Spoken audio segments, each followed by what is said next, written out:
आज विठ्ठल मंदिरात लोणी काळाभोर अमरनाथ प्रासंगिक रामदारा प्रासंगिक दिंडीच्या वतीने जो आमचा सत्कार केला, मी त्या सत्काराबद्दल प्रासंगिक दिंडीचे अध्यक्ष विनोद महाराज मी त्यांचा आभारी आहे. दुसरी गोष्ट सांगायच्या अभिमानाने की हे तुम्ही सगळे दिंडीवाले वारकरी माझ्याकडे आल्यानंतर मला विनंती केली की भाऊ असं असं आपलं काम आहे, तर संस्थेच्या वतीने काय मदत होईल का. मी त्या टायमाला महाराजांना एकच सांगितलं की तुम्ही लगेच अर्ज द्या.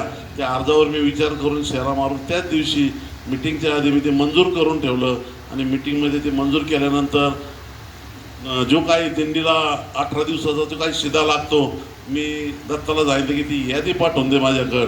मी ती यादीप्रमाणे लगेच माल तिथं भरायला लावला. ते मालही आज पोच झालेला आहे आपल्याला.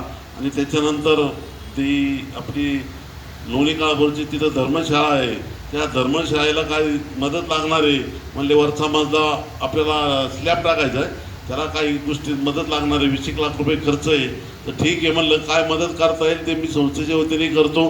मग असं ठरलं की त्याच्यात मिटिंगमध्ये आल्यानंतर 2 गावच्या परत धर्मशाळेचं काम चालू आहे म्हणून त्यांनी विनंती केली. त्यांना मी मंजूर करून दिले. त्यांच्यापेक्षा फक्त आपल्या दिंडीला आणि आपल्या धर्मशाळेला मी थोडं जास्त हे दिलं.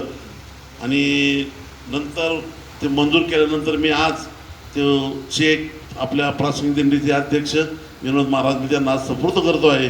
आणि दुसरी गोष्ट, मी माझ्या वैयक्तिक याच्यातनं मी आज त्या धर्मशाळेसाठी 1 लाख रुपये डिक्लेअर करतो आणि मी तुम्हाला उद्या जाताना मी तुमच्या हातात देईन एवढं मी सांगतो. तुम्ही मला विनंती केली, मी त्याच्याबद्दल तुमचा आभारी आहे.